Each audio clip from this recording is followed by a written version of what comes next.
Bom, boa tarde, amigos. Estamos de volta aqui com GGN Nova Economia, com um tema que é o tema que já devia ser do momento desde 2008, quando veio a grande crise, mostrando, digamos, a falência aí desse ultraliberalismo selvagem, desse modelo ultraliberal que tomou conta do mundo aí a partir dos anos 70, 80. Né? Isso aí devia ter terminado em 2008. Em 2008, aquela sucessão de bolhas mostrou o fracasso do modelo. De lá para cá, houve uma sobrevida devido ao extraordinário poder político e financeiro acumulado por essa financiarização da economia. O fim da União Soviética provocou também um enfraquecimento da social-democracia, e hoje o mundo se depara aí com uma discussão que é crucial sobre a falência desse modelo ultraliberal e o que vem pela frente. Os nossos entrevistados são dois pensadores a respeito do tema: o professor Luiz Barroso, que acaba de lançar um livro sobre o tema, e o professor Luiz Gonzaga Beluso, que desde os anos 80 é uma referência do pensamento, do desenvolvimentismo, aí, do progressismo. Então, eu gostaria de chamá-los na sala com os nossos companheiros também, o João Furtado, o Gabriel Galípolo, Fausto Oliveira. Eu agradeço muito a presença de todos. Então, eu passo a bola primeiro para o professor Luiz Barroso para sintetizar os pontos centrais do seu livro, professor. Tá bem, Nassif. Dizer mais uma vez que é uma grande satisfação estar com você, professor Beluso, o João Furtado, o mestre Gabriel Galípolo e o Fausto. Dizer que é uma honra para mim estar aqui com essa pleiade de pensadores e economistas militantes, né, importantes da vida brasileira. E junto com você, evidentemente, Nassif. Eu diria assim, Nassif e prezados amigos e internautas, eu poderia resumir mais ou menos a ideia desse nosso trabalho, que é uma contribuição modesta, né, a crítica desse capitalismo contemporâneo, resumiria dessa forma, e que acho que três questões me dão assim uma razão de achar que essa contribuição ajuda, né, na reflexão sobre esse tema, que é um tema bastante abrangente, né, complexo, e que não há da nossa parte nenhuma intenção de fazer um esquema ou um esquadrinhamento de uma coisa que, como diz o professor João Quartina, na orelha do livro, quer dizer, há uma tentativa de preocupação de inserir o problema da crise iniciada em 7 e 8 na totalidade, né? Totalidade das relações, digamos assim, econômicas, da economia política, algumas questões também da geopolítica internacional, e assume uma opinião, né, o que significa essa crise para a reflexão dos ativistas, né, dos lutadores sociais, dos lutadores políticos, que é o que particularmente me interessa e interessa a todo mundo. Quer dizer, a ideia velha do velho Marx, que os filósofos fizeram, né, aquela famosa tese dele sobre Feuerbach, e o que interessa é transformá-lo. Né? Nós partilhamos desse ponto de vista. Uma primeira questão, Nassif, diz respeito ao problema se houve uma recessão, uma grande recessão, ou uma depressão a partir de entre 7 e 9. Né? A nossa opinião é que não foi simplesmente uma recessão. Né? Tem dados fartos sobre isso, opiniões também muito variadas sobre essa assertiva, do próprio dado do Fundo Monetário Internacional, que considera que, por exemplo, que em 2009, 7 e 9, nós tivemos uma queda da economia global de 1,3% negativa, evidentemente. Né? Ora, o ano 2009 são 2 trimestres consecutivos, não é isso? 2 trimestres é como o conceito americano de recessão, que se generalizou, se estabelece até hoje. A recessão seria 2 trimestres consecutivos da retração do produto. Né? Mas isso essa crise de 2007 e 2008, que inicia, ela teve uma dimensão muito maior, né? Do ponto de vista social, do ponto de vista das desigualdades sociais. E do ponto de vista sociopolítico, eu diria que elas têm uma similaridade com os fenômenos que aconteceram na crise de 30, em particular com um impulso à ascensão das correntes neofascistas. É evidente que já nos anos 90, né, do final dos anos 80 para os anos 90, essas correntes já se manifestavam. Você pega, por exemplo, a família Le Pen, né, conhecida família Le Pen na França, que foi substituída pela Marine Le Pen, que é filha dele, e continua aí nas pesquisas, sobe, desce, desce. Recentemente fez uma disputa com o Macron, perdeu, está perdendo nas pesquisas, mas vinha, né, vinha com certo acréscimo. Ou seja, tem coisa muito velha, mas se espalhou, se expandiu a ponto de nós termos, na expressão do Trump, né, um pensamento, uma posição de extrema direita. Essa história de falar que é populista, isso é uma coisa, na minha opinião, não só errática, né, como confunde muitas pessoas. As tendências plasmadas nas opiniões do Trump e no início pelas posições do Boris Johnson eram tendências de extrema direita, evidentemente, né? Isso sem falar na Áustria, sem falar no tal do Matteo na Itália, sem falar, enfim, das manifestações todas que terminaram por se apresentar aqui na América Latina, né? Que não é só o problema do Bolsonaro, a polarização, por exemplo, que você pega no discurso da direita esse presidente do Uruguai se reflete nisso.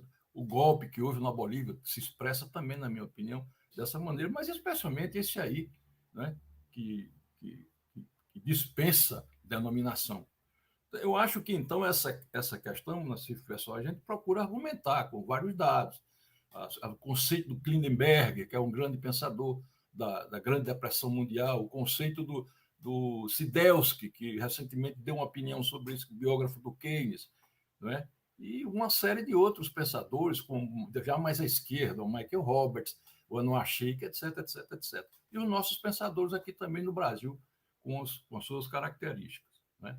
Então, eu marcaria esse um ponto importante, porque senão a gente fica achando que aquela crise não teve a dimensão e os desdobramentos que se arrastam até hoje, como você muito bem apresentou, Nassif, aí, no início, né?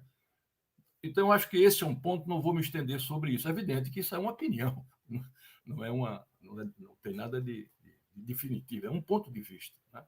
Mas que eu repito, tem essa reflexão política, né? Essa relação política é fundamental para compreender, inclusive, os desdobramentos de agora. Eu termino voltando aqui só para repetir o que nós sabemos: polarização eleitoral nos Estados Unidos, né? O Trump dividiu o eleitorado, é isso? Os democratas perderam cadeiras na Câmara, não é isso? Ganharam, mas perderam cadeira, não é isso? A disputa no Senado, nós sabemos que depende da Kamala Harris, que é a presidente do Senado, então uma disputa muito apertada. Então, isso refletiu também, é evidente, a disputa polarizada, bastante radicalizada, e que dela depende também as políticas, creio eu, e acho que nós, né, as próprias políticas do Biden, né, que prossegue aqui com a outra orientação. Uma segunda questão é o debate sobre as tendências do capitalismo contemporâneo, que é um assunto complexo e arrasta desde os anos 70. Tem gente que acha que a crise começou lá e até hoje não acabou. Tem gente que acha que são um ciclo de Kondratiev, que tem que ser levado em consideração, os ciclos longos, né? Outros acham não, que é o problema da taxa de lucro, a tendência da taxa de lucro, queda da taxa de lucro. Tem pensadores como, por exemplo, Michael Roberts, que é um pensador importante, ele não sai dessa tecla, né? Ele não sai dessa nota, parece que gostou mesmo da composição do nosso Jobim, né? Do samba da nota só, ele não sai. Então, o mundo pode cair, mas o problema dele é a taxa, não interessa se as big tech são trilionárias. Aí ele não explica por que são trilionárias, né? E está fora do...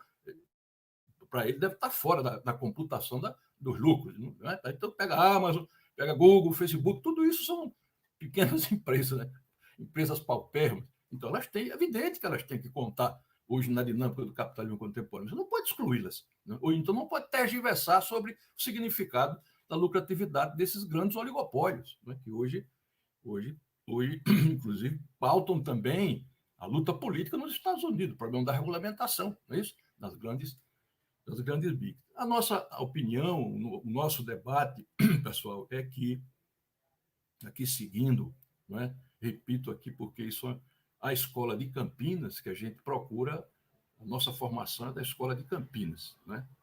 núcleo da formação, que é Marx, Keynes, Schumpeter e Kalec, para mim são os grandes, assim, modestamente falando, que eu não sou especialista em nenhum, talvez o Marx eu conheça um pouco mais, né? Mas eu me convenço absolutamente que esse quarteto, digamos assim, ele ainda tem muito a explicar, junto com o Minsky, né? O Minsky, que é um sucessor destacado, um americano pensador destacado do Keynes, que bota o Schumpeter também, faz um certo, né, para a explicação da complexidade de que se transfigurou, não é, esse capitalismo financeirizado, né, contemporâneo. Então, a partir desse debate, desses estudos que nós fizemos, né, nós achamos que não tem sentido fazer como, por exemplo, o professor, examinando as tendências, o professor François Chernet, que é conhecido nosso, um homem muito estudioso, já veio várias vezes no Brasil, pesquisador de mão cheia, né? Mas ele acha que há limites históricos. Com o problema ambiental, o capitalismo chegou, ele passa uma linha. Quem está dizendo que passa a linha sou eu. Ele não chega a passar. Mas ele, há limites, o capitalismo chegou nos seus limites históricos, né? Outros pensadores, como, por exemplo, o italiano Caccerde, ou, por exemplo, o alemão Strick, Wolfgang Strick, que é um pensador importantíssimo, eu acho, trabalha mais na área da física, daquele Instituto Max Planck, pesquisador renomado, outros como Paul Mason, que é neófito na área, entrou há pouco tempo, mas também fez um livro muito importante, tem feito vários livros e aborda o problema da tecnologia. Enfim, e alguns pensadores também que se estabelecem nessa área, na minha opinião, resvalam, em certo sentido, para uma visão teleológica, não é? Que é uma velha repetição. Toda vez que vem uma grande crise, toda vez que vem, aparece de novo, é como se emergisse das catacumbas a ideia que vai haver o colapso do capitalismo, né? Alguns são explícitos em relação a essa posição, né? Outros não, mas terminam, digamos assim, com um raciocínio paralelo. Quando eu passo o limite histórico, ora, meus amigos, né, digamos assim, quem passou o limite histórico preciso nisso foi o Marx, né? Marx diz, ó, esse regime ele não vai durar eternamente. Esse regime de produção é finito, né? Para isso, então, julgou que era necessário as forças sociais transformadoras mudarem o sistema. Não há uma visão no conjunto da obra que o professor Beluso aqui e os demais professores aqui conhecem muito mais do que eu, uma visão, não há no conjunto, não é? Uma visão fatalística do capitalismo. Senão, como eu digo, o Marx não escreveria com o Engels a necessidade de ter um manifesto do Partido Comunista que é, como ele pensa, que os proletários, então, se organizariam numa corrente para transformar o sistema. Isso? Então, isso é 48. O Capital começa em 67. Os Grundis 57, 58. Então, ele já tinha essa visão pela própria experiência, né? E foi no curso daquela revolução, grande revolução europeia de 48, que aparece em fevereiro, a revolução começa, parece que estava sendo profecia, mas não era profecia, né? Foram problemas da luta política. Então, eu raciocínio, eu observo aqui, Nassif, para não me alongar nesse último ponto, dizendo isso. Não é possível você achar que depois de 2 guerras mundiais, depois das transfigurações que o imperialismo, essa fase, não é? Que o Lenin disse, ó, isso dá tendência à guerra. Isso termina dando a tendência à guerra, porque a disputa na partilha do mundo, os grandes monopólios fazem de maneira radical, né? Nós vivemos transfigurações muito grandes, o colapso soviético do leste europeu, por inúmeras razões, que aqui não cabe, o Nassif já apontou, inúmeras razões importantes também.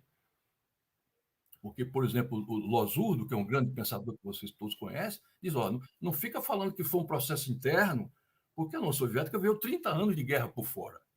O cerco se estabeleceu desde 17. Essa é a tese, uma tese respeitável e fundamentada que o nosso amigo Losurdo, né, defendia vastamente nos seus estudos, nas suas pesquisas.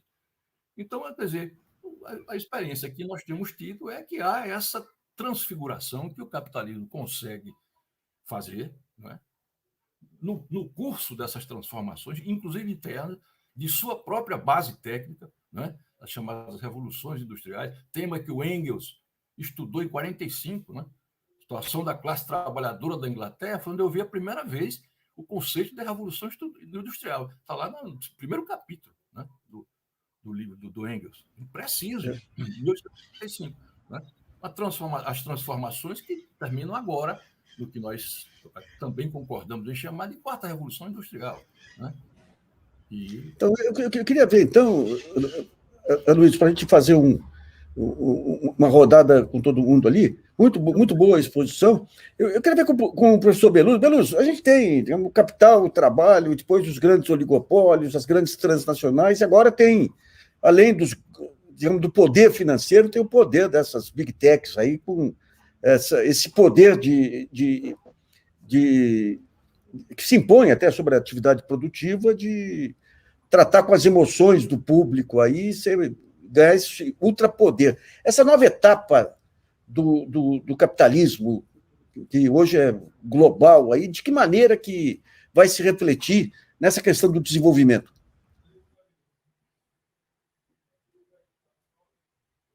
Está sem microfone, professor. Desculpe, estou sem microfone, eu desliguei em homenagem ao Barroso, senão fica incomodando. Mas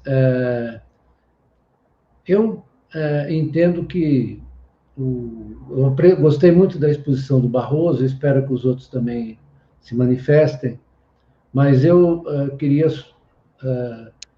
sublinhar, sobretudo, que as transformações que ocorreram no capitalismo ao longo dos últimos 40 anos, digamos, né? Que foram batizadas sob o nome de neoliberalismo. Na verdade, eu tentei preparar uma exposição aqui, eu vi que agora percebi que não era o tema, sobre as origens do neoliberalismo, né? Estava relendo o livro do Philip Mirovsky, chamado The Road to Mount Pelerin, o caminho para o Monte Pelerin, né? Que é um livro que todo mundo deveria ler, porque é um livro muito rico do ponto de vista da tentativa de juntar as abordagens, isso que você perguntou, né? Que é uma questão muito importante e que, às vezes, é tratada de uma maneira muito ligeira pelos marxistas também, né? Que é a conformação das subjetividades, né? Como é que as pessoas pensam, como elas se ajustam a essa estrutura. Então, nós temos que ter muito cuidado, que nós temos que lidar com várias dimensões da vida social. Com a dimensão estrutural, que essa foi muito bem tratada, como disse o Barroso, estrutural econômica, digamos, né? Pelo Marx, pelo Keynes, pelo Schumpeter, né? Eu sempre incluo o Schumpeter como ele incluiu, porque o Schumpeter, como disse alguém, né? Ele tinha uma tremenda inspiração, ele tinha um diálogo com o Marx, né? Apesar dele, na verdade, propor caminhos diferentes, ele tinha um diálogo. O Keynes também. O Keynes, na verdade, quando escreve a teoria geral, na passagem, ele vai lá nos trabalhos preparatórios e diz: eu vou me inspirar no pregnant na verdade, muito grávido, rico. Grávido, né? Gravidez. Fértil, né? Aí é fértil. Fértil. Acho que é melhor. Fértil é melhor. Da fértil observação de Karl Marx, que essa economia é uma economia cujo objetivo é gastar dinheiro para comprar mercadoria, sobretudo força de trabalho, e conseguir mais dinheiro. Isso é definitivo. Assim como Schumpeter diz o seguinte: olha, essa economia ela se move com o crédito para você inovar. Está dizendo a mesma coisa. Aliás, depois ele repete isso na teoria creditícia da moeda, que ele diz que não é uma teoria da moeda de crédito, mas é a teoria creditícia da moeda. Parece que não tem importância, mas tem, né? Para qualificar exatamente qual é a natureza da moeda, né? E do dinheiro. Então, essa observação do dinheiro como, na verdade, a comunidade, como diz o Marx, a comunidade é o dinheiro nessa sociedade. Ninguém pode sobreviver sem que tenha uma relação monetária. A pessoa que não tem uma relação monetária não sobrevive. Ela não existe, na verdade, ela não tem existência. Não é existência física, é existência moral. Né? Então, eles todos partem desse ponto de vista. E é desse ponto de vista que nós temos que analisar Hoje, por exemplo, eu estava... Vocês me desculpem, porque eu não tenho nada que fazer, eu fico lendo. Então, eu estava relendo aqui a Elizabeth Rudinesco, né? Que tem textos maravilhosos sobre Lacan, sobre Freud, sobre a constituição da subjetividade moderna. E ela diz o seguinte, viu, Luiz Nassif? Que, na verdade, as pessoas se habituaram a fazer assim, esse aqui é melhor que o outro é melhor que um, esse é chantagista, não, esse é malandro. Então, é assim, começa a virar uma coisa rasa, com abandono Isso é uma coisa da subjetividade moderna, muito claramente. Né? Qual é o sujeito mais famoso? Qual é o mais famoso? Eu estou ficando irritado com essas coisas, realmente aborrecido, porque essa pandemia, inclusive, levou isso à exasperação, porque as pessoas ficam sozinhas em casa, elas ficam sozinhas com elas mesmas, então elas começam a achar que elas são a totalidade, e elas são uma particularidade. Né? Quando as pessoas dizem assim, porque fulano é o maior não sei o quê, isso só vale para jogo de futebol, porque, na verdade, não existe isso, a gente não deve admitir essa coisa, que fulano é o maior jornalista, o maior não sei o quê. Você é um grande jornalista, Nassif, eu conheço vocês de muito tempo. Mas esse negócio de maior, melhor, esse troço é uma coisa, uma deformação dessa sociedade terrível, porque, na verdade, isso é um rompimento, por isso que é o neoliberalismo, porque isso rompe com o liberalismo original, com o liberalismo clássico, certo? Dos pensadores clássicos, Locke, Adam Smith, né? E outros, né? Hobbes, né? Que pensou o Estado como uma forma de igualar os homens, que as pessoas não se dão conta disso. Então, o que eu vejo é que essa etapa neoliberal, ela produziu uma transformação muito importante na sociedade do ponto de vista da constituição das subjetividades. E quando a gente pensa no que pode acontecer, né? Eu estava lendo o livro de um Além do Foucault, que eu li, e que se preocupa com essa construção das subjetividades na biopolítica do poder, e depois do Marco Deramo, né? Que tem um livro chamado Domínio, que é muito interessante, porque ele fala de um aspecto, de uma dimensão, você falou das plataformas, né? E as plataformas são um outro formato que adquire a relação capital-trabalho no capitalismo. Quer dizer, o sujeito não é um assalariado, ele é um dependente, e muito dependente, porque, na verdade, ele é obrigado a trabalhar 16 horas por dia para receber uma migalha, uma miséria, né? Mas, do ponto de vista subjetivo, né, o Marco Deramo trata muito bem, o trabalhador da plataforma, ele se vê como empreendedor de si mesmo. E isso não começou agora. Vamos lembrar que nós temos ainda a teoria do capital humano. Não é? A teoria do capital humano, que você, na verdade, é também um capitalista que administra o seu próprio capital, que é a sua personalidade. Então, você vira que essa é a história do empreendedorismo. Então, é o seguinte, vocês todos têm que se empenhar para se tornar empreendedores. Isso no mundo, Nassif, em que eu estava lendo hoje, você sabe qual foi a maior faturamento do Goldman Sachs esse ano?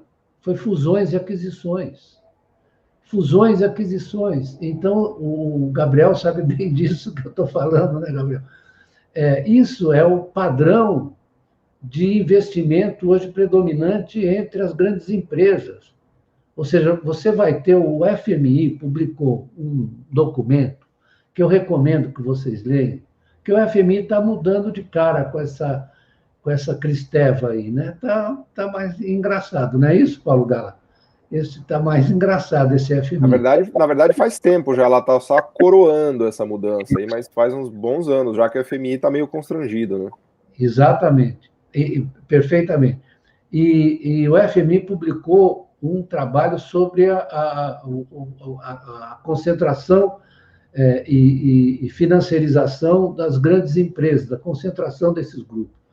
Aí eu vejo muita gente, até de esquerda e tal, que fica incomodado com a história da financiarização, né?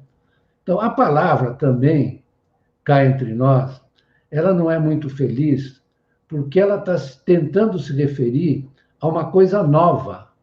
Não, francamente, então precisa saber um pouco de história, porque não é nova coisa nenhuma, né? Ela está inscrita no DNA do capitalismo, no DNA, como disse o sujeito lá, DM Deli, o sujeito quer acumular riqueza monetária. Se na verdade, acumulando ativos na Bolsa ou valorizando seus ativos na Bolsa, conseguindo rendimentos através de uma renda derivada da terra ou da finança, não interessa. É um negócio do rentismo. O sujeito acha que o rentismo é só ganhar com juros. Não é. É ganhar com a valorização dos seus estoques.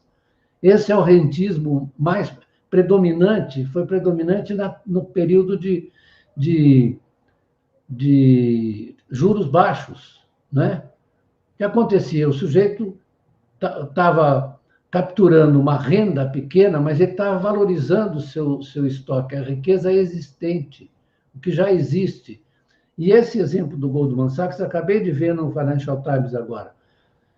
É impressionante, você vê o gráfico, né? Aquilo que o banco obtinha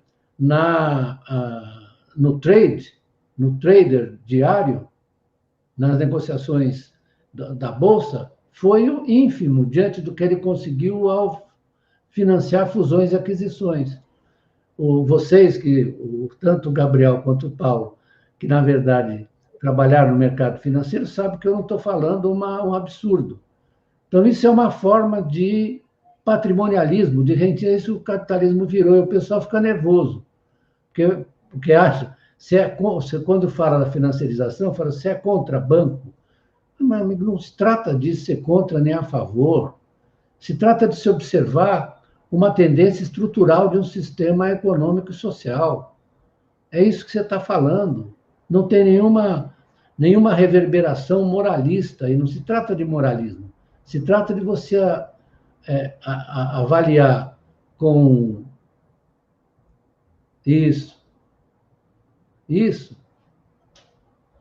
isso aí, é isso mesmo. Então, o que eu queria deixar aqui para os meus amigos, companheiros comentarem, né? Não é isso, João Furtado? O que eu gostaria de que vocês comentassem são essas tendências estruturais que não se dão apenas no campo da economia, se dão no campo da formação das subjetividades, como as pessoas estão se autorreconhecendo, como elas se comportam, né? Então, eu digo, quando me perguntam o que o Brasil tem que fazer, o trabalho de informação, de transmissão de conhecimento, o trabalho político, é muito mais importante do que você discutir a taxa de juros, na minha opinião, sem que seja desimportante discutir a taxa de juros. Mas as pessoas estão desconfortáveis. É só um país que tem um percentual de pessoas em situação de carência absoluta de fome, e nós estamos discutindo de fome. Eu estava vendo os dados recentes de fome, e nós estamos discutindo economia como se fosse uma coisa que está acima da vida dos indivíduos. É isso que nós fazemos o tempo inteiro. Toda hora que você tenta puxar para baixo, aí vem um cara do INSPER e fala para você, não, mas isso não é bom para a teoria econômica. Desculpa falar isso, eu não devia falar porque não é delicado. Mas é assim, é como agora na discussão da reforma tributária, né? Na discussão da reforma tributária. eu tenho visto coisas de arrepiar o cabelo. Eu vi uma moça agora do mesma instituição dizer que a carga tributária no Brasil é muito alta. Certo? É o que eles vivem dizendo, é muito alta a carga tributária no Brasil. E vocês acham que é muito alta? É 35% do PIB? Quanto é que é a carga tributária na Dinamarca? Não adianta você ficar comparando, não, vamos comparar com...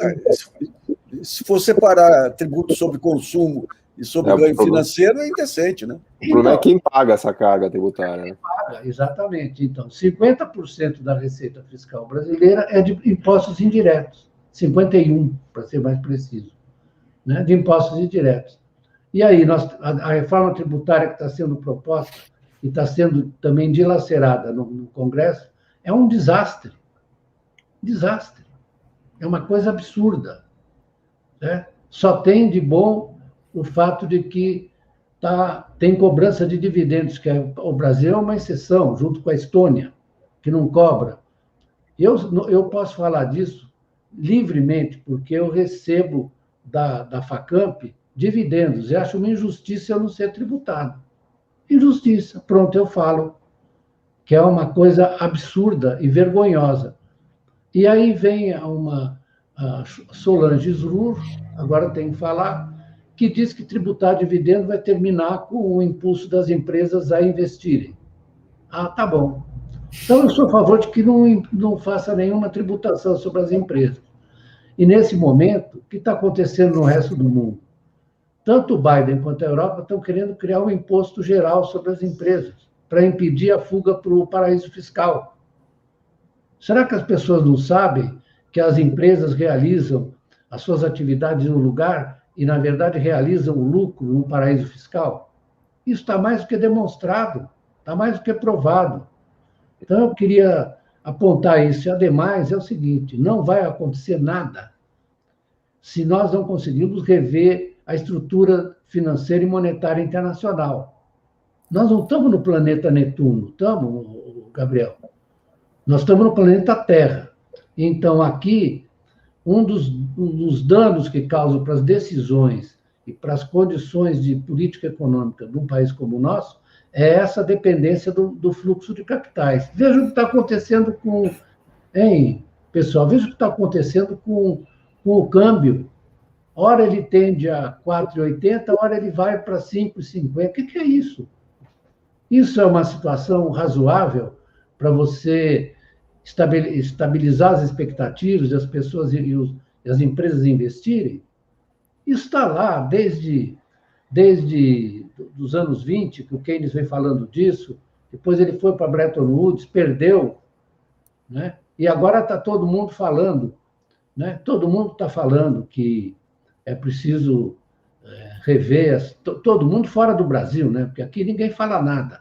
Fora do Brasil tem uma tremenda discussão sobre a revisão do sistema monetário e financeiro internacional, porque até a Cristeva mesmo, ela tem feito declarações mostrando essa instabilidade, etc., né? Que é uma coisa tão patente e que dana, sobretudo, os países que têm moeda não conversível. Né? Porque a moeda não é igual para todo mundo. Aliás, a moeda é uma forma de poder, como é sabido desde sempre. Né? Então, é claro que os americanos vão abrir mão da sua moeda reserva, da sua soberania monetária. Agora, os outros é que se lasquem. Né? Maravilha, Beluso. Então, desculpe, eu falei de várias coisas ao mesmo tempo. Mas... Não, mas está firme, está ótimo aí. Bom, eu vou começar pelo Gabriel, que lançou recentemente um livro a quatro mãos com o Beluso aí, para suas considerações, suas questões para os nossos palestrantes aí, Gabriel. E tem mais um ainda, vocês vão aguentar mais um ainda. Mais um não, tem mais vários. É que está já pronto mais um, né, professor? Mas tem mais vários ainda, tem mais vários. Está saindo o terceiro aqui agora. Eu queria colocar uma questão para o Beluso e para o Barroso. Às vezes, vocês estavam comentando aqui sobre a questão da atualidade e da necessidade de atualização, na verdade, da contribuição dessa matriz de pensamento que parte do Marx e vai ter o Keynes, vai ter o Schumpeter, vai ter o Minsky. Eu, às vezes, me ressinto um pouco, eu sinto que a gente está, às vezes, em discussões que ainda estão discutindo um mundo bipolar ou remetendo a coisas que são anteriores. E a gente está assistindo transformações estruturais que me parecem que são interessantes, tanto do ponto de vista do fato de que a moeda cada vez menos tem uma forma material, mas isso não quer dizer que ela não seja concreta, ou seja, a ideia da moeda digital, né? E também, cada vez menos, a venda da força de trabalho está acompanhada de um contrato formal, né? Como o Beluso estava comentando, cada vez mais é uma venda efêmera aí nas plataformas, onde o sujeito vai vender frações do tempo dele. Me parece que esses dois movimentos estão muito relacionados, porque a moeda é uma expressão do trabalho abstrato, né? E ali você está tendo esses dois movimentos acontecendo meio que concomitantemente. Apesar disto, poder parecer que você está questionando e enfraquecendo o assalariamento, me parece que a melhor ferramenta para explicar esse movimento ainda é essa matriz teórica. E eu, às vezes, sinto um pouco que a matriz marxista fica presa no livro 1, ali, na questão só exclusivamente da forma assalariada ali. Eu queria que vocês explorassem, passar, não sei, primeiro para o Beluso, depois o Barroso ali, esses dois temas, como esse suposto desaparecimento da moeda material e da forma assalariada enfraquecida pela precarização demandam uma atualização e uma retomada da tradição desse tipo de pensamento.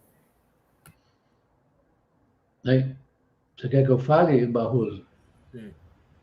Bom, eu vou falar o mais rápido possível, que eu não quero tomar a palavra mais de todo mundo, né? Em relação à moeda, no Capital você vai avançando entre os 3 volumes, que você não pode ler os 3 volumes como se fosse assim uma espécie assim de os 3 mosqueteiros, né? São várias aventuras dos mosqueteiros. Não, é uma estrutura o Capital. Então, o Marx começa com a moeda mercadoria, né? Depois ele vai passando a considerar a moeda no seu processo de abstração real. De abstração real. Então, ela vai se tornando cada vez mais abstrata, né? E mais condizente com o seu conceito. Aí a gente tem que respeitar o hegelianismo do Marx, mais consistente com o seu conceito. Ela vai virando, na verdade, vai realizando o seu conceito. Então, ela vai ficando mais parecida com o que ela deve ser do ponto de vista sistêmico, certo? Então, ela é abstrata. E o que está acontecendo com as moedas digitais, aliás, eu li um belo artigo, hoje eu mandei para você, né, Gabriel? Um belo artigo de um inglês, de um cara do Banco da Inglaterra, falando sobre a importância da moeda digital na Inglaterra, como isso vai aumentar o controle sobre a política monetária, os instrumentos de política monetária e de relação com os bancos privados vão se tornar mais eficazes, etc., né? E, na verdade, se você pensar bem, a evolução da moeda ao longo do tempo, ela veio da moeda mercadoria, né?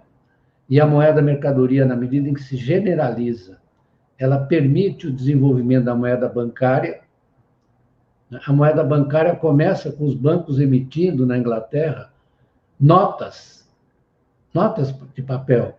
Isso evolui depois para o depósito à vista, que é uma moeda, é dinheiro. E agora esse depósito à vista está se transformando num sinal, desculpe, eu não entendo dessas coisas, num sinal digital, não é? Então, está aperfeiçoando esse caráter coletivo e, ao mesmo tempo, abstrato do dinheiro. Isso tem muito a ver com o processo de abstração real que nós tratamos nesse próximo livro, vou fazer uma propaganda. E, ao mesmo tempo, quando a gente fala do assalariamento, nós estamos... nós também tratamos, eu não quero dizer nós, porque é muito chato com esse momento de autorreferência que nós vivemos, eu fico muito aborrecido, mas eu vou dar uma indicação. No Marx, isso no Capital, não está muito claro, mas ele deixa muito claro num texto que ele escreveu, Fragment on Machines, o fragmento sobre as máquinas. Se você lê o texto, viu, Nassif, viu, meus amigos, todos, se você lê o texto, você fala, o cara está falando da 4ª Revolução Industrial. É impressionante. Não é que ele está fazendo uma antecipação, nem... Ele está descrevendo as tendências estruturais desse sistema, certo, Nassim? Como ele vai se mover, né? E ele fala, na verdade, do fenômeno do fim do trabalho, ou seja, da redução absurda do tempo de trabalho socialmente necessário para todas. Então, eu vou transpor isso para uma ideia, eu vejo sempre as pessoas falando de desindustrialização. Na verdade, o que você tem é uma hiperindustrialização. Por quê? Porque todos os setores, desde a agricultura, não tem mais essa separação. Essa separação já era entre agricultura e indústria. O que é industrialização? A industrialização é um modo de produzir. Certo, Paulo Gala? É um modo de produzir. Então, qual é o país que tem o maior grau de industrialização? É aquele que é capaz de tecnificar todas as suas atividades. É o que está acontecendo no mundo inteiro. Eu não vou aqui tirar o lugar do Elias Jabbour e falar da China, porque ele tem uma espécie de monopólio da China, mas eu vou arriscar. A China está fazendo isso numa extensão absurda, né? Absurda. Então, eu estou vendo, veja só o programa do Biden. Veja só o programa do Biden. Veja o quanto ele destinou para essa reestruturação industrial e para a ciência e tecnologia, diretamente. Não é isso, Paulo? Paulo Gala. Destinou, aparentemente, 270 bi. Ele está com medo da China, né? Está com medo da China, isso. Então, é nessa competição que a gente deve observar o que está acontecendo hoje do ponto de vista da economia global. É isso que está, na verdade, mobilizando não só os Estados Unidos, como a Europa também. A Europa está com um programa de reindustrialização. Certo? Está com um programa de reindustrialização. Porque o que a globalização fez foi, na verdade, tirar a capacidade a França, então, se afundou, né? Perdeu muita capacidade industrial. E as pessoas ficavam falando de globalização, que é muito legal, só que tem um problema, né? A globalização, ela pegou e botou as cadeias globais de valor em todos os lugares e em lugar nenhum. Em todos os lugares e lugar nenhum. Certo? Elas estão em todos os lugares. Então, isso é um problema. E essa ação do Biden da Europa de taxar as empresas globalmente já é uma tentativa de resposta a esse fenômeno aí. Certo? Aloysio, você gostaria de fazer comentários sobre isso? Rapidamente, Nassif, o professor Beluso, eu perdi aqui, que está caindo a internet aqui em casa desde ontem. Eu perdi uma parte grande da intervenção do Beluso, mas eu vi a primeira parte. Primeiro é concordar com ele em relação à observação sobre a moeda digital, né, e esse processo. Eu acho que, além da abstração do real se materializar de uma maneira bem mais explícita do que já vinha acontecendo com esses processos de mudanças no padrão financeiro, ou seja, nos processos de financiarização sistêmica do capitalismo contemporâneo, durante a ascensão neoliberal, mas ele amplifica, na minha impressão, ele amplifica mais ainda esse processo de abstração, que, na verdade, digamos assim, o que o Marx falava do fetiche da mercadoria, que se transfigura também no fetiche do dinheiro, né? Na circunstância dessas mudanças que nós estamos vendo no sistema monetário nessas iniciativas que estão sendo tentadas, né, de digitalização da moeda, o que me parece é que essa amplificação se estende a um processo ainda não visto, né? O que é que estou querendo dizer? Não só o fetiche, mas a alienação, que são temas que Marx trabalha em duas esferas distintas, né? Uma do fetiche da mercadoria no terreno da economia política, e a alienação mais no terreno da filosofia, se expressa de uma maneira muito forte nesse capitalismo que nós estamos vivendo, né? E isso é um problema, porque como disse o professor, nós debatemos já há um certo tempo, com o neoliberalismo, esse livro desses franceses, né, o Dardot e o Laval, eu acho que abordam muito bem isso, né? O neoliberalismo como uma representação contemporânea do pensamento mundial. Eu acho que eles trabalham bem essa ideia, né? Que é a materialização do subjetivismo e do superindividualismo que vem se manifestando na ascensão, desde o início da ascensão neoliberal. Né? Então, essas transfigurações sistêmicas também monetárias da moeda, elas acompanham, na minha opinião, esse processo de transfiguração mais geral do sistema capitalista. Né? E se nós olharmos o peso que a finança passou a ter, o que se quer dizer disso hoje, né, do ponto de vista maior, do ponto de vista... eu acho que nós podemos compreender o impacto disso nessas relações subjetivas, né, e nas relações de poder, né, do capitalismo contemporâneo. E, por último, essa questão do trabalho, eu acho, Gabriel, que você tem toda a razão. Né, eu não acho que é somente um problema de não ler o livro 1. Né? Eu também repito aqui, não sou especialista, eu sou um leitor, mas acho que é não ler o livro 3. O professor Beluso aqui se referiu no início. Né? Não ler o livro 3. O livro 3 é muito pouco ainda. No Brasil, o debate sobre as questões pertinentes o capital portador de juros, DDLIN, etc., ainda é restrita. Né? Essa discussão existe, mas ela ainda é muito restrita. Um núcleo pequeno de especialistas que trabalham isso, digamos assim, pela subvalorização que sempre se deu ao livro 3. Era sempre um livro 2. Mas no terreno do trabalho, Gabriel, eu acho que esse problema é mais complicado ainda. Né? Há um esforço grande de muitos intelectuais tentando ver o chamado perfil da classe trabalhadora. Né? E as implicações dessas mudanças elas vieram acontecendo de uma maneira muito significativa, né? Não só pela desindustrialização e não só também mais recentemente, pelas plataformas. Mas no substrato, né? Eu vou aqui falar da linguagem que eu conheço um pouco mais, talvez, do substrato dos processos de transformação. Né? O que é que o Marx comentava sobre isso na ideologia alemã, ou também ele e o Engels no estudo sobre Ludwig Feuerbach, né? E o fim da filosofia clássica alemã, que eles trabalhavam com essa ideia. É que para você ter as ideias revolucionárias, repito, deixa eu falar a minha linguagem, a minha leitura e linguagem, né? Elas existem quando as classes revolucionárias já estão colocadas. Aí o Marx, por exemplo, lembra sempre a Revolução Francesa, mas não só a Revolução Francesa, as outras revoluções, a Revolução na Inglaterra, do Cromwell. Né? Ou seja, essas ideias precisam ter uma materialidade social, né, estrutural. É isso que o Marx quer dizer, o que não quer dizer que seja mecânico. A existência dessas classes ou dessas frações de classe, automaticamente, essa discussão também está superada e é muito velha. Mas eu acho também, Gabriel, que esse esforço de pesquisa sobre essas grandes mudanças é muito insuficiente, né?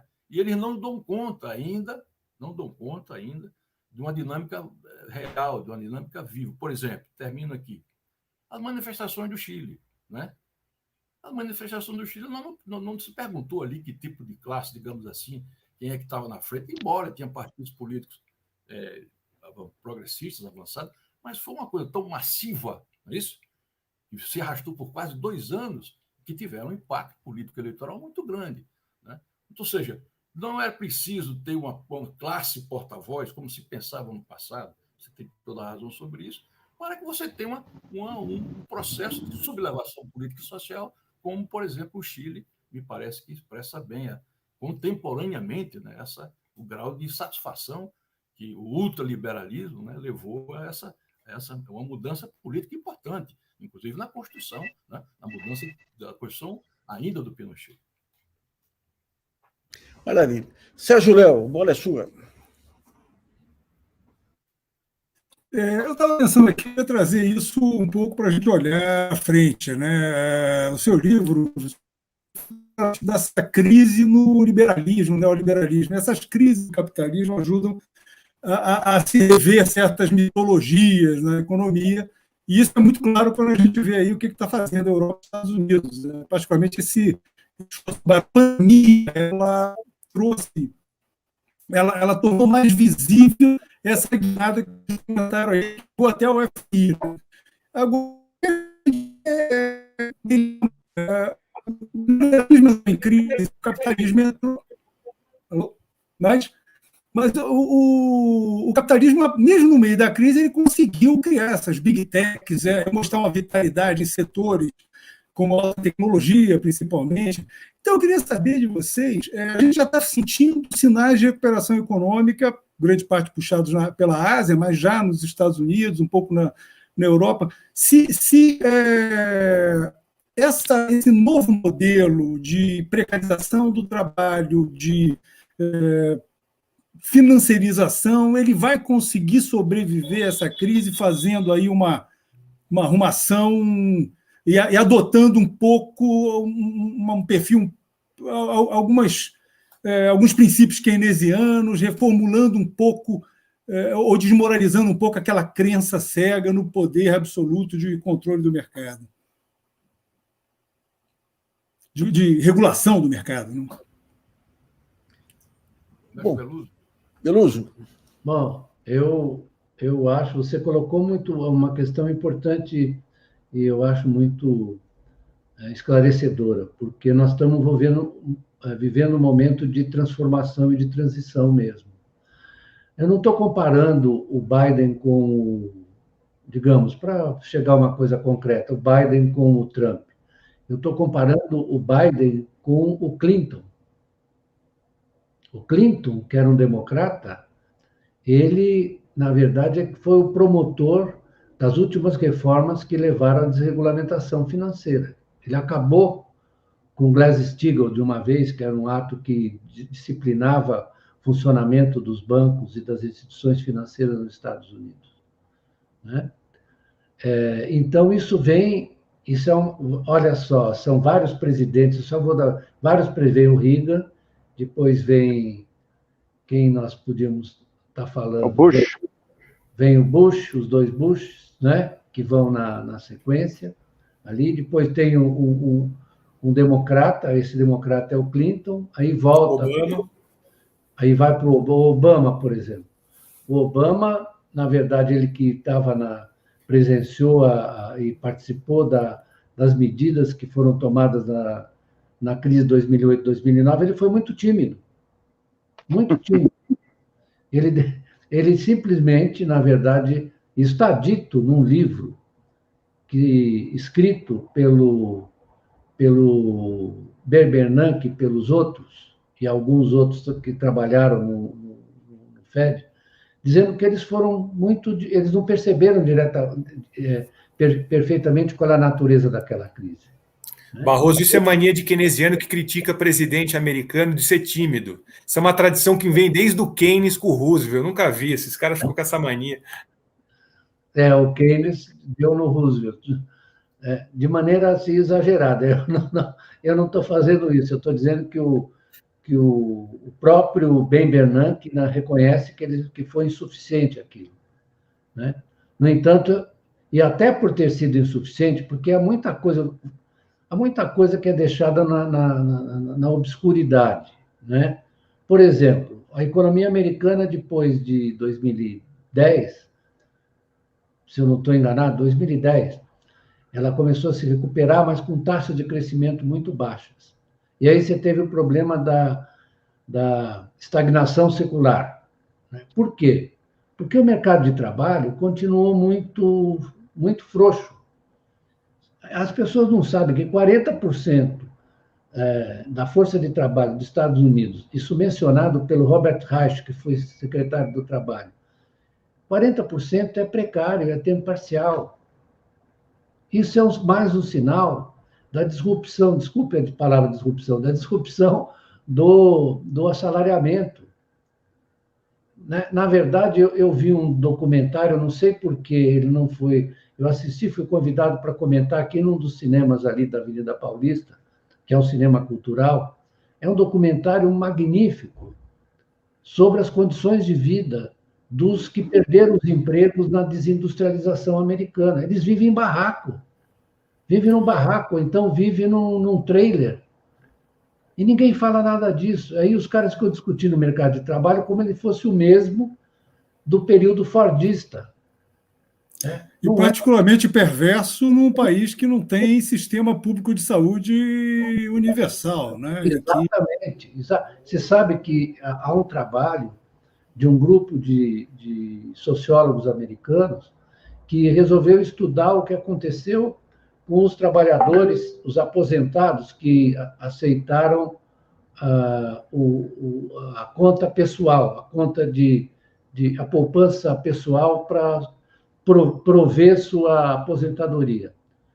Sabe que a maioria deles teve que pedir falência pessoal, que é uma figura que existe no sistema jurídico americano, personal bankruptcy. Eu até escrevi na Carta Capital, é que ninguém me lê mais, porque eu estou fora de moda, mas estou brincando.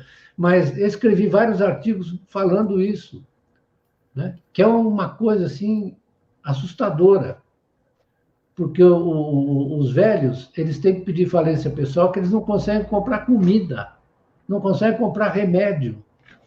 É por essa razão que você falou, porque o sistema de saúde americana era todo privado, e os planos de saúde eles não aceitam o sujeito que tem doença anterior, né? Não aceitam, então eles aumentam o preço de uma maneira brutal. Isso tudo, não vamos subestimar, isso tudo se juntou à história do negro que foi morto com o joelho no pescoço, né? E isso vai tomando uma parte da sociedade americana, e eu vejo nisso uma força de transformação. É claro que não é moleza isso, não, mas é uma força de transformação impressionante, que está ocorrendo na Europa também, né? Os coletes amarelos. O pessoal diz, é um bando de caras desorganizados. Sim, mas o que eles estão reclamando? É o país no qual a desigualdade aumentou menos. No entanto, eles se sentem injustiçados. E isso é uma força de transformação. O Barroso estava falando, eu acho que o que está acontecendo, pode ser que eu esteja enganado, como tive várias vezes, o que está acontecendo é que você está generalizando aquela força que estava localizada no Fordismo, no período anterior, no trabalhador sindicalizado. Você está generalizando. Você está generalizando. O que, na verdade, se o Marx olhasse, ele olharia isso mesmo. Eu não quero falar por ele, não tenho essa pretensão, viu, Barroso? Mas eu acho que ele veria isso como um fenômeno de transformação. Porque, positivo, nesse aspecto. Positivo, porque é o seguinte, eu tenho uma convicção a respeito do capitalismo como sistema social e econômico. Ele se transforma para permanecer o mesmo. Mas, na medida em que ele se transforma para permanecer o mesmo, ele também vai erodindo as bases da sua sustentação. Porque ele está deixando muita gente de fora. É muita gente que está ficando de fora. Não é só. Né? Então, eu acho que isso é, como você disse muito bem, isso só tem curso se você tiver organização política, uma organização. Veja o caso dos entregadores de comida aqui, os caras que estão querendo se organizar, se sindicalizar. Isso é claro. Como ele chama? Ele chama-se gato, né? Não, é algo assim. É uma coisa assim. Então, eu fico ouvindo o cara falar, porque ele fala com grande propriedade. Então, não é isso, Luiz? Não, ele fala com grande propriedade. Ele é bem articulado, sim. E é curioso que isso se soma a um movimento que vem de cima para baixo, que que a gente está vendo agora no governo Biden, que é um fortalecimento dos órgãos antitrust, dos órgãos de consumidor. Isso aí pode exercer algum efeito nesse processo também, né, professor? Claro, você tem toda a razão, porque, na verdade, essas mudanças institucionais, os economistas menosprezam isso. Eles fazem macroeconomia de uma maneira, às vezes, um tanto quanto desprovida do conteúdo institucional. Se nós, é ou não é? Não é que eu vou ser um institucionalista americano, mas nós temos que respeitar essas construções institucionais, como, de resto, isso ocorreu no pós-guerra. A construção do Estado do Bem-Estar foi uma construção institucional. A China, que o pessoal fica discutindo, eu já falei para o Elias, para com esse negócio de dizer se é capitalismo de Estado ou socialismo de mercado. A China é uma construção institucional singular, que usa o mercado com grande... Aliás, o Elias sempre fala isso com muita propriedade, ele é muito bom nisso. Mas é uma construção institucional singular. Aí você fica perguntando, é capitalismo de Estado ou socialismo de mercado? Isso é o vício do nominalismo, a gente quer dar nome. A gente tem que entender o conceito, o nome, a gente põe qualquer um. Deixa eu passar a bola para o João Furtado. Fala, João. Boa noite a todos. Um grande gosto rever o Beluso e conhecer, digamos, quase ao vivo o Barroso. A minha pergunta é sobre esta nova etapa que o presidente Biden promete inaugurar nos Estados Unidos com digamos, com um pacote de investimentos para a transição energética, etc. Né? Vou colocar no pacote o energético, mas tem muitas outras coisas. Né? Eu queria saber, Barroso, professor Beluso, se o senhor quiser também se pronunciar, eu queria saber se isto pode representar, do ponto de vista do sistema, uma onda de expansão equivalente àquela que foi inaugurada pelo Roosevelt ou no pós-Segunda Guerra Mundial. Deixa eu dar uma opiniãozinha na CIF aqui. Aproveito o Sérgio, apesar do Sérgio, fazia muito tempo que o Sérgio eu conheço quando ele era repórter do Valor, logo no começo do Valor, da Folha, né? Da Folha, e depois foi para o Valor, né, Sérgio? Quando eu estava ainda no movimento sindical. E aproveitar, então, Nassif, pessoal, o seguinte, eu falei que tinha duas questões do livro que a gente poderia comentar e uma terceira. Luiz, só um pouquinho. Você podia tentar aumentar um pouquinho, aumentar um pouco mais o seu som? Chegar um pouco mais perto, tá melhor? É porque o som aqui não está bom, viu, Nassif? Está melhor? Um pouco? Melhorou? É que eu não quis pôr o fone, porque da outra vez o fone não funcionou. E comentar o seguinte, Sérgio, isso que você colocou também depois o João, se puder. Essa Cristalina Georgieva, né, que é a diretora do Fundo Monetário, acabou de fazer um artigo, 9 de julho, sobre o que eles estão chamando, e ela chama, de duas velocidades, né? Essa imagem... Não está ouvindo? Está ouvindo? Sim. De duas velocidades, que é a velocidade da economia digital e verde e a velocidade das economias emergentes. Né? Grotescamente, ela faz uma representação grotesca, tem insistido nesse tema, duas velocidades, mas, ao mesmo tempo, faz a crítica da situação da periferia, né? Dizendo que a situação é dramática, etc, etc, etc. Que é preciso tomar medidas, propõe lá nesse artigo 450 bilhões de dólares para tratar do problema pós-pandemia e do investimento público, propõe esse artigo. Mas o que eu quero dizer é o seguinte, Sérgio, então, projeções do Fundo Monetário, de 3,5% negativo passado, 20%, para 6%, ela sempre foi mais ou menos, né? Ele dá uma margem para diminuir, e é estimativa, 6% esse ano, 2021. Mas vai mais. E a economia americana deve crescer 7% no ano de 2021, diz ela. A maior taxa de crescimento desde 1982. Acrescenta isso. Na divulgação da CEPAL, Sérgio, também que saiu essa semana, começo de semana de julho, América Latina e Caribe, de um crescimento de negativo de 6,8% ano passado, América Latina e Caribe, essa Alicia Barcenas, que assina o relatório, acha que a economia é acima de 5% também. Né? Claro que são estimativas, mas que revelam, em certo sentido, isso que você comentou. Né? Embora ambos falem que em 2022 a coisa cai de novo para baixo de 3, né? Então, assim, também não...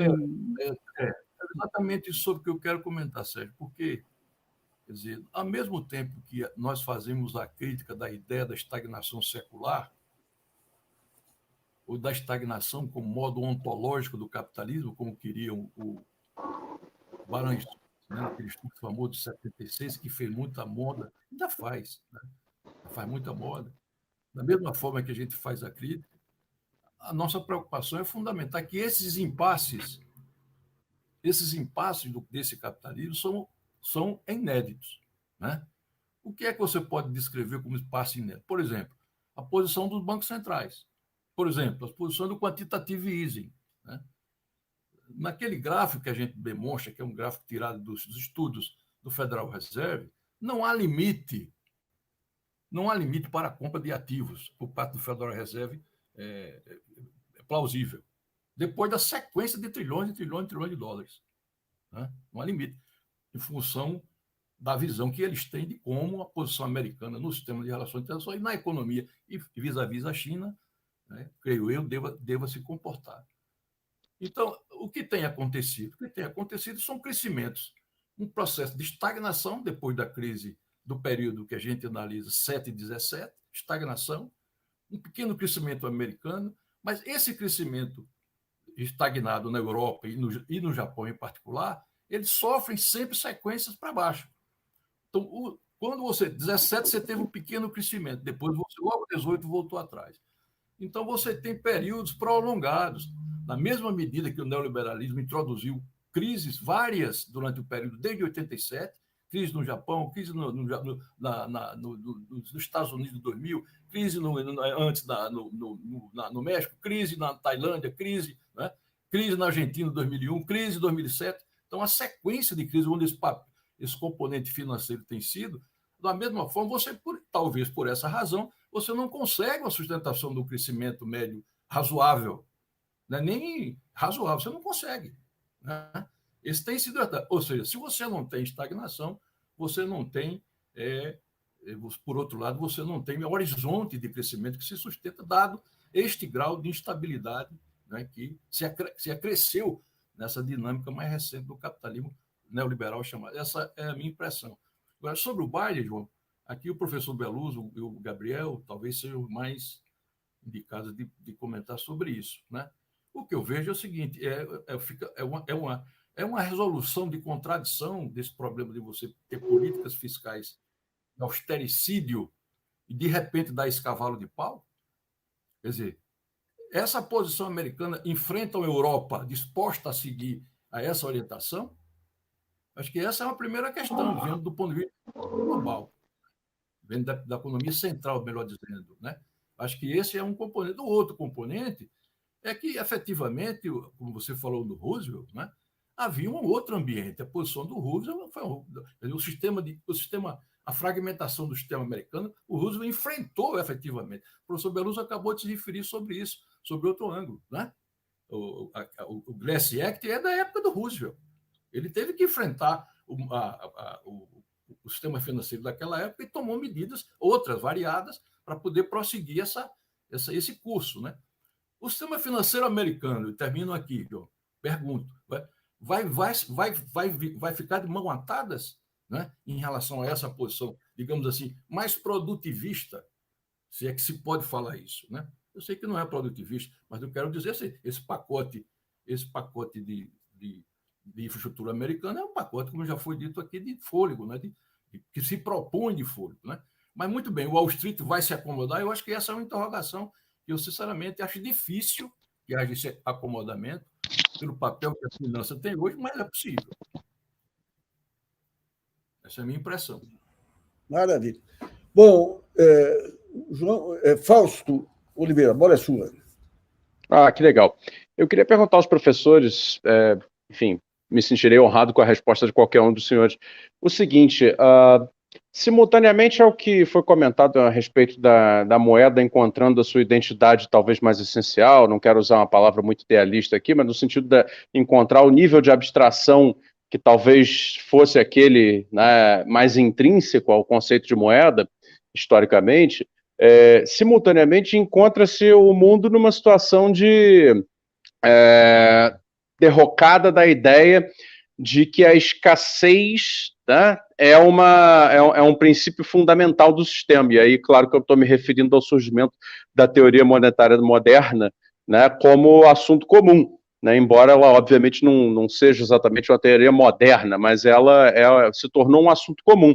E como o professor Beluso trouxe o assunto do surgimento das subjetividades como elemento de aparecimento de novas épocas, né, eu queria perguntar se faz sentido pensar que a MMT possa ser um sintoma de uma subjetividade da economia que começa a aparecer pós esse momento em que, né, as alocações exageradamente financeiras acabaram garroteando, né, e impedindo o livre fluxo dos gastos fiscais, né, nesse momento em que a gente precisa de gastos fiscais, recorre-se a uma ideia de liberdade extraordinária para o paradigma atual, de emissão e de uso, né, dos cofres públicos, né, no sentido de liberação de recursos econômicos, e se isso não seria, de repente, a criação de um novo contexto subjetivo para se analisar o paradigma econômico atual.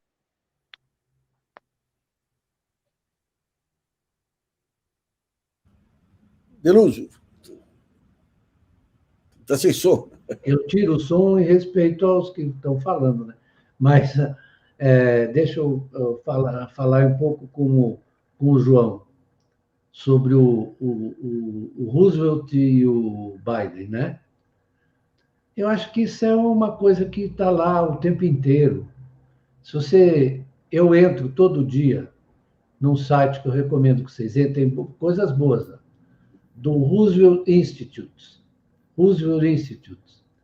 E eles estão o tempo inteiro debatendo as questões econômicas a partir da herança do Roosevelt. Não é que o Roosevelt tivesse tido uma vida muito... Além do Keynes ficar pressionando ele, chateando, faça um programa de casas populares, faça isso, aquilo, Keynes. Keynes era chato, viu? Mas ele teve muita dificuldade com a Suprema Corte Americana. Teve muita dificuldade. Ele teve que ir caminhando. É claro que quem assistiu, vou falar de um filme aqui, They Shot Horses, Don't They? A Vida dos Desesperados? Não, como é que é? É um filme maravilhoso em que se dá na depressão, que é uma festa entre gente desempregada. Aquele filme exprime exatamente qual era a situação, né? Então, ele tinha muito apoio, teve muito apoio. Tem gente que é rooseveltiano, assim, fanático até hoje, né? Que pegou a beirada daquilo. Mas ele, se vocês se lembrarem bem, ele usou o Reconstruction Finance Corporation de uma forma, digamos, que antecipa, respondendo ao Fausto, que antecipa a MMT. O presidente do Banco Central dele disse o seguinte, olha aqui, ó, o único provedor de liquidez nesse momento disponível nos Estados Unidos é o Federal Reserve, né? E o governo dele estava cheio de gente muito de esquerda, né? Muitos comunistas estavam no governo dele, né? E como o Galbraith, por exemplo, que era um cara bem de esquerda. Ele teve que trocar alguns depois. Teve que trocar alguns. O que participou com o Keynes em Bretton Woods, ele, na verdade, morreu depois de um depoimento no Comitê de Atividades Anti-Americanas daquele maluco, né? Harry Dexter White. O Harry Dexter White era o que morreu, né? Ele morreu depois do depoimento, porque ele tinha uma visão muito assim à esquerda então as propostas dele eram muito próximas da do Keynes, só que ele não podia de maneira nenhuma abrir mão da soberania monetária americana. Então ficou aquele negócio meia boca aí, com oposição muito forte de Wall Street, né? que eles diziam que o programa era inflacionário, que ia ser um desastre, a possibilidade de você emitir moeda, que não era bem o caso, né? De você ter o Bancor, etc., que era preciso impor disciplina aos países indisciplinados, aquelas coisas que vocês sabem bem. Agora, você fez uma pergunta que eu acho muito relevante e importante, que é sobre por que a emergência da MMT agora. Porque, obviamente, né, você tem umas fricções, para usar as palavras que eles usam, na política econômica, que restringiu a política monetária simplesmente à política de metas de inflação. Aí, isso, na verdade, o pai desse negócio da MMT, né, já vem lá de trás, né? Mas a crise trouxe para cima isso. Por quê? Porque, na verdade, você, como todo mundo está observando, tem um economista holandês que foi membro do Comitê de Política Monetária do Banco da Inglaterra, que eu gosto muito, chamado William Buiter, até porque ele é um cara irreverente, ele chuta o balde mesmo. Ele disse, olha só, o que está acontecendo é que a política monetária está se aproximando da política fiscal, ou vice-versa. Diz uma coisa muito clara, olha assim, tanto o Tesouro quanto o Banco Central são instituições do governo, certo? São instituições públicas. Então, elas têm que agir complementariamente, com complementariedade, para poder dar conta dos problemas que estão aí.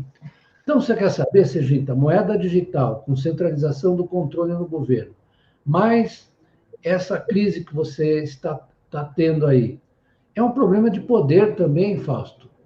Por quê? Porque o sistema monetário e financeiro contemporâneo, sistema monetário, o Banco Central é o gestor da moeda. Muito bem. Mas ele faz isso em colaboração com os bancos privados, que são os emissores privados da moeda e criam as relações de débito e crédito, né? Essas relações de débito e crédito, elas reafirmam as relações de propriedade que existem em outras dimensões, em todas as dimensões da economia. Então, nós temos um problema aí, porque o pessoal da MMT, eu vou fazer um raciocínio aqui um pouco abstruso, o pessoal da MMT acha que, com razão, que o governo, através do Banco Central, tem esse poder de emissão. Porém, esse poder é repartido com o setor privado, porque isso aqui é capitalismo. Então, o Marx, lá nos anos, em 1800 e nada, ele fez a crítica nos Grundrisse das propostas prudonianas a respeito da moeda. O que ele diz?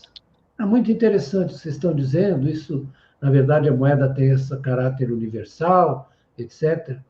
Só que você tem um problema das relações de propriedade, das relações de produção de propriedade, que, para você eliminar essas relações de propriedade, você tem que pensar num outro sistema. Aí ele disse, logo em seguida, o seguinte, olha, as formas de existência desse sistema monetário podem se adequar às exigências de determinados momentos. Porque o Marx não era um dogmático. Ele fala, a determinados momentos você pode exigir uma outra função, uma outra participação dos... Eu acho que essa questão está colocada agora. Esse artigo que eu mandei para o Gabriel, de um funcionário do Banco da Inglaterra, ele diz exatamente isso. Eu mandei para o Gabriel porque o cara diz exatamente isso. Falou, olha, agora, com a moeda digital, o controle que os bancos centrais vão poder exercer sobre o crédito, e eles vão poder depositar dinheiro direto na conta das pessoas, né? É claro que isso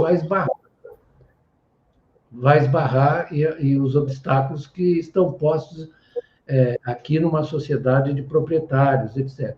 Mas o que eu estou dizendo é que a gente tem que prestar muita atenção para o fato de que as coisas não são, elas estão sendo. Elas se transformam. As coisas não são, elas se transformam. E você fez uma pergunta que tem a ver com essa transformação. Eu não quero falar mal dos meus companheiros economistas, mas, em geral, eles não querem ver que as coisas não são, elas estão sendo. Então, eles ficam grudados no modelinho, entendeu? Que é como o sujeito que está num ônibus dirigido por um maluco, que está sacudindo muito, o cara põe a mão naquele negócio que o cara chamava de puta merda, desculpa eu falar isso. Certo? Então, eles ficam grudados nesse negócio. Porque é claro que a gente tem que ir revendo e revendo as suas visões a partir de gente que já pensou isso, né? Porque nós também não nascemos sabendo, nem fomos inventando a roda.